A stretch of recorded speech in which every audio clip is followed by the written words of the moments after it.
And she asked me just point blank, she said, "Hey, have you ever thought about dancing?"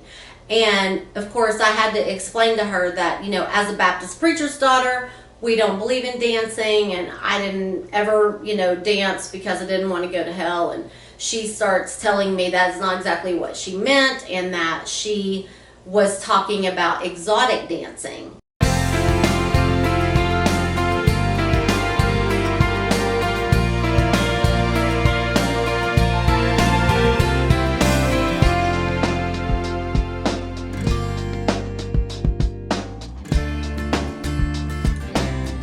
Today's episode, we are going to do a little bit of a deep dive into shame, what causes shame, the effects of shame, and where the feelings of shame come from.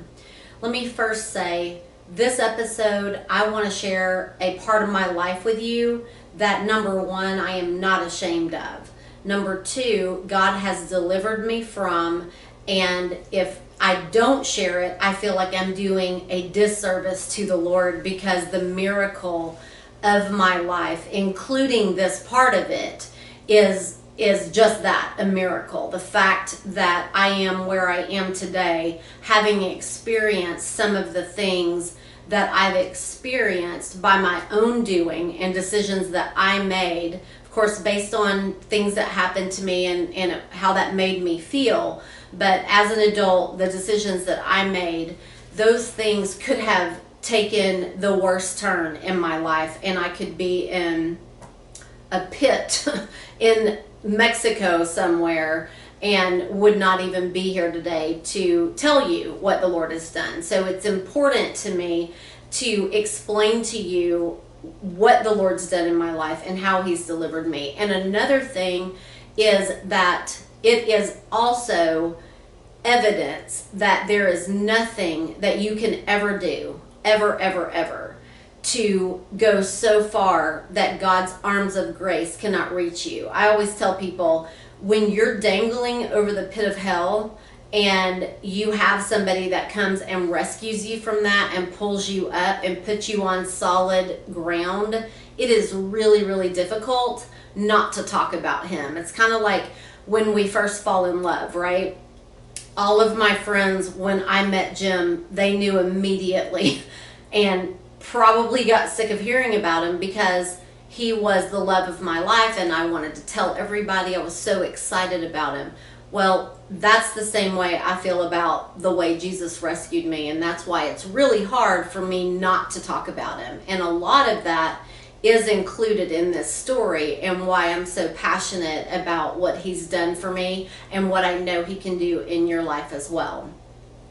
When I was about 18 years old, I graduated from high school a little bit early. I had barely turned 17 when I had graduated from high school. So I had already graduated, and I was waiting tables, and I was dating a guy, and I, at that point, was looking for somebody to fix my life and to make this crazy, identity that I knew was mine, which was a victim of childhood sexual abuse and somebody who was worthless and broken. I just wanted all of those feelings to go away. And so this guy I was dating at the time asked me to marry him, and I was so excited and was just so happy that someone wanted me. And at that time, we were going to move to Colorado, where his dad was, and help him in his business. Well, when we got there, we were, living in the house, excuse me, with him, and were helping him run his business. And one day I had just gone off to go tan at the tanning salon and was coming out and getting ready, and I was approached by another girl that was in the tanning salon, and she asked me just point blank, she said, "Hey, have you ever thought about dancing?" And of course, I had to explain to her that, as a Baptist preacher's daughter, we don't believe in dancing, and I didn't ever, dance because I didn't want to go to hell. And she starts telling me that's not exactly what she meant, and that she was talking about exotic dancing. And I wasn't really even quite sure what to say to her, not even realizing she was being like serious. I thought maybe I'm on candid camera or something, but I don't know where this girl came from or why she thinks this would be a question that she should ask me of all people. So, I'm trying not to be rude, and I'm listening to her, and she proceeds to tell me how much money she makes and how great it is, and just goes on and on and on. So by the time I get back out to the car, my mind is pretty much blown. I've never really even been into a normal, dancing club. It was just not part of my life growing up, and, just was not ever exposed to that world. So I'm sharing this with my fiance at the time, expecting fully that he would say, "You are crazy. What in the world? Like, why would anybody think you would ever do that?" Just expecting that type of a reaction from him. Instead, I found out through his reaction that his sister also was a dancer, and she kind of enjoyed it because it was a really good way to make money, and maybe you should consider it. I'll put you on the phone with her when we get back. And I, at the time, not knowing that, first of all, I didn't have a voice, and second of all, I was so afraid of that rejection from him, and so knew that being accepted and being a part of a new family was the answer that I thought I was looking for. And so I got on the phone with her and allowed her to convince me that it wasn't as bad as what I thought, and maybe I should give it a try. So that was earlier in the week, and so on that Friday night, my boyfriend drove me down to this club that I literally opened the door to a world I never knew existed. I was so in shock and so overwhelmed by what I saw that it's hard for me to even fathom being 18 years old in that kind of environment. I have an 18-year-old son, and the thought of him being in a place like that is so devastating to me. He asked me not long ago if he could just go to a place where they allow dancing. Like, he can't drink or any of that, but he just wanted to go and see what it was like. And I thought I was going to lose my mind, because I know those places, there's nothing good that happens there. And as a mom, you just want to protect them so much. And so it was so hard when I opened the door to this world, because everything from what I knew just changed everything. I'd never seen anything like this.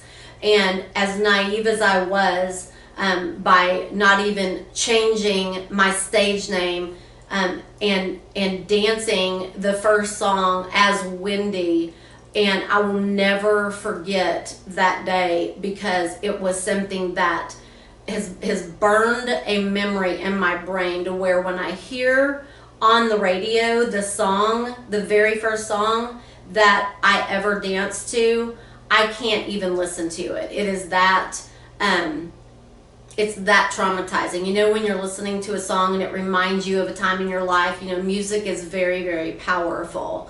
And so I just can't listen to that song. And now that whole period of almost 2 years of my life, of course, I didn't stay there, and I do need to say, as my husband reminds me when I tell this story, that relationship did not work out, obviously, and I left and moved away and was no longer with him. And I also want to say, it was not his choice. Would I have preferred for him to say, "Hey, I really don't know why this girl approached you, but I really don't want you doing that because I love you, and there's no way I want you to do that"? Yes, that would have been my preferred choice. But because that was not how he responded, I still had a choice to make, and I chose out of my own insecurity. It was my insecurity and my feelings of worthlessness that I thought if I did not do what I felt like he wanted me to do, then I was risking him not wanting me anymore. And those are the reasons why it is so important for us to learn early the way the enemy comes in and tries to destroy us, totally mess up our thinking, convince us that we are worthless, convince us that we are broken, and there's no amount of anything that can be toppled on that that's going to make us feel any worse. So my shame didn't get more necessarily. It just got like bulked together with the shame that I already felt from what I had experienced as a child. And so now I'm just carrying around, this ball of shame that's all intertwined with being molested, being a dancer, being broken, being, promiscuous, and the list goes on. But the shame of any of that, whether it's one or all, the shame is a tool of the enemy. And that's how he gets us to do things that we normally would not have done. If I did not already have the shame of what had happened to me as a child, I would never have even considered to put myself in that position as a dancer. And the reason that I could is because I didn't feel like I was worth anything anyway. In fact, buckle your seatbelts for this one. For the first time in my life, when I stood on that stage, I actually felt safe. That safety is something I didn't feel at home. I did not feel like I could be at home and be safe from men touching me. See, on the stage, they could look, but they couldn't touch me because there was a bouncer that made sure that we were all safe. That was a great feeling for me. That was something that I hadn't experienced since I was 11. See, what you don't know is after I went back to live with my mom and I left my dad molesting me, it wasn't long before my stepdad began to molest me. And then on top of that, I had a teacher that molested me. I had a Sunday school teacher's husband that molested me. I had a cheerleading sponsor's brother that molested me. Are you seeing what I'm talking about? It was a continual abuse that led me to believe that there was something about me that was inherently broken, that was inherently damaged. And so by the time I was 18, I had been abused so many times that standing on a stage and dancing where they could just look at me and not touch me was empowering. The funny thing, if there's anything funny about this, is I was so afraid to taste alcohol, puff on a cigarette, or try any drug whatsoever. I'm talking like I didn't even drink NyQuil because it had alcohol in it, okay? So, because my dad had literal 6-part sermon series on why tasting alcohol would send you to hell. So, I did this whole almost 2 years in this club without tasting alcohol or having any kind of substance in my body. So, I'm not real sure looking back how I was able to do that, other than knowing this. And listen up, this is gonna blow your mind. God had a plan for everything. He could have stopped me from dancing. He could have. I mean, he's God, right? He could have stopped me. He could have struck me dead. He could have paralyzed me. He could have done all kinds of stuff to stop me from dancing, okay? Just like he could have stopped Paul from persecuting the church, right? Before he met him on the road to Damascus. Okay, God is capable of doing anything. But God also gives us free will. And because of my choice, he allowed that 2-year period in my life and then got to the point where, okay, that's enough, Wendi. And he literally met me where I was. He met me, it's going to blow your mind, but he met me on a toilet right before work. and I thought he was trying to kill me, and I was literally praying for death. I was in so much pain. I won't go into the details. Number one, I'm trying to keep this as short as possible, but I literally prayed for the Lord to kill me, knowing that I deserved death because I was in so much pain. This went on for about 45 minutes until I finally made a bargain with him. It's all I knew to do. And I just said, Lord, if you will make this pain stop, I promise I will never dance again. 60 seconds later, this pain was gone, never came back. And I didn't know what to do because that had become my life. It was now my new identity because I was accepted in this club. I was protected in this club, and I was successful in this club. And I didn't know what in the world I had just done by making this promise to the Lord. But again, going back to my childhood and the stories that I learned from my dad standing behind the pulpit, I was reminded of a man in the Bible who God sent into war, and he asked the Lord for victory in this war and promised the Lord that if he would grant him a victory, that he would sacrifice the very first thing that ran out his door when he got home, assuming it was going to be some kind of an animal that lived on his property. And so, as the story goes, he was victorious in the war. He gets home, and the first thing out of his door was his daughter. And, you know, the story is terrible, but what it teaches us is we have to be very, very serious if we make a promise to the Lord. And I knew that. I knew that even as a stripper, okay? Because God had implanted his word in my heart when I was very young. And as the Bible says, if you have, you know, first of all, the word never comes back void. And if you raise them up in the way they should go, when they are old, they will not depart from it. So although I was doing my best to try to run away from the Lord, not because I was mad at him or blamed him for anything that he had allowed happen in my life, but just because this whole God thing and these rules that were meant to protect me, none of that worked. So I wanted to see what else was out there that maybe I would feel protected. And I believe that the enemy used the fact that I felt safe and protected on the stage to keep me there. But just like we talked about before, what the enemy meant to destroy me, God then was using for my good and his glory. So today, I can go into any of the topless clubs in our area and when I walk in, there's an immediate bond with these girls because they know that I've literally walked in their shoes. And the number one question that they have for me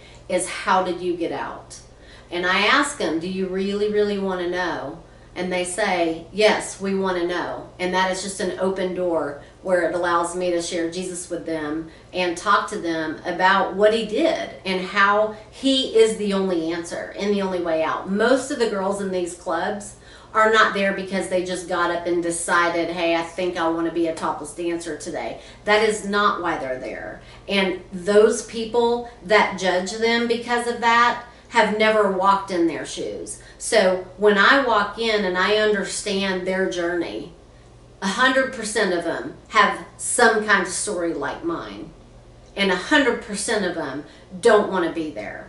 And so the only way to escape something like that is to find your worth and to get rid of the shame in Jesus. And again, we can do all things through Christ who gives us strength. We can't do that in the flesh. And those clubs are full of flesh. That's all there is there. So it's very important as we are working through this journey together of the effects of childhood sexual abuse and things that can happen as a result of that, and how we overcome those things and become victors instead of victims, that we all acknowledge that we've got things in our past that have either happened to us or that we have made decisions about that we wouldn't have made, or if we could go back and change that we would. There are so many things that we don't talk about, again, because they're so buried and we don't want to bring that secret out. But without revealing those things, and I'm not saying to get on a camera and tell the entire world. That's not what I'm saying. But I'm saying finding somebody where you can finally come out of this prison that you've built for yourself. That's what I'm talking about. Just getting it out there, dragging it out from under the ground, taking the secrecy away from it, which removes its power, and confiding in at least one person so that you can then start the healing process. And it is amazing the things that God does with that. He just needs you to be willing. And then he meets you right where you are. I mean, if he'll meet me on the toilet, he's going to meet you wherever you happen to be. And if he's going to meet me dangling over the pit of hell, there's nowhere he's not going to go. So it's our fault if we do not readily accept his gift to us. He's not a bulldozer. He is going to be a gentleman. He is going to stand and wait for you. And sometimes we just need to turn ever so slightly back towards him for him to come and meet us right where we are. He just needs to know that we're willing to do that. And sometimes it's hard, and sometimes we wonder, what in the world, why would he want me? I really struggle with that. There are so many better people in the world that he should pick, or he should work through, or he should, utilize, and I've argued with him over that. But it's not my plan for me, it's his plan for me. And his plan for me has been his plan for me before the foundation of the world, before my mom and dad were even a thought.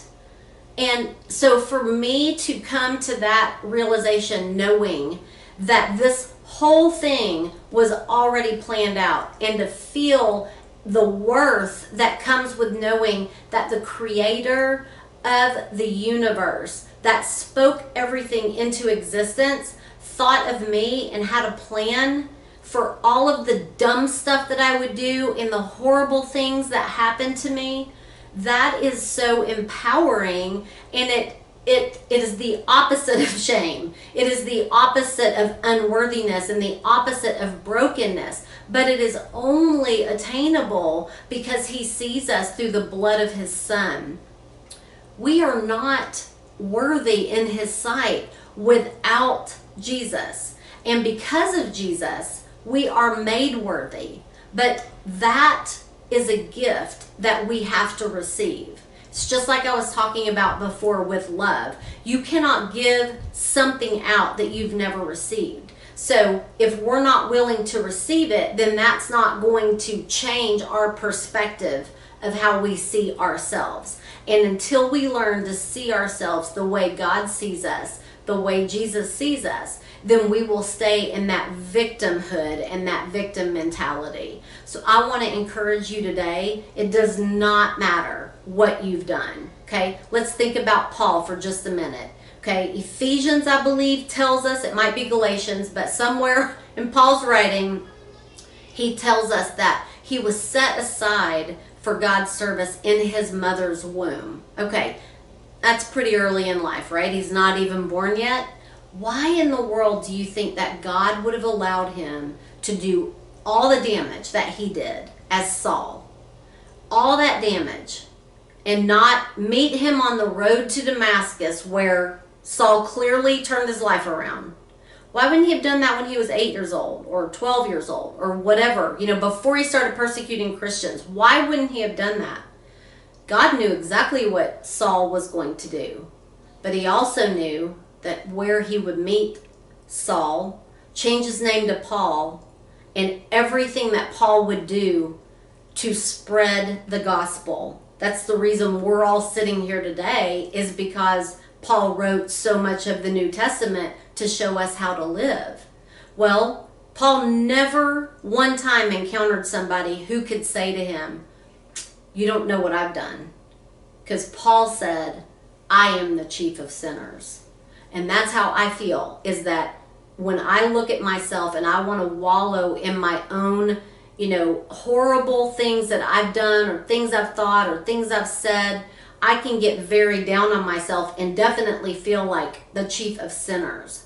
But God provided the sacrifice to cleanse us of all of that.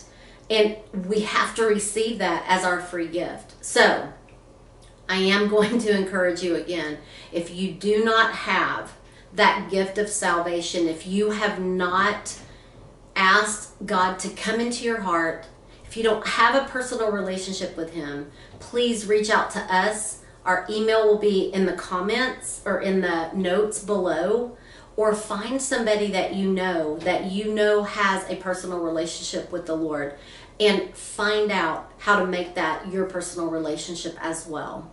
Thank you guys so much for joining us. We look forward to seeing you on the next episode of Truth Talk.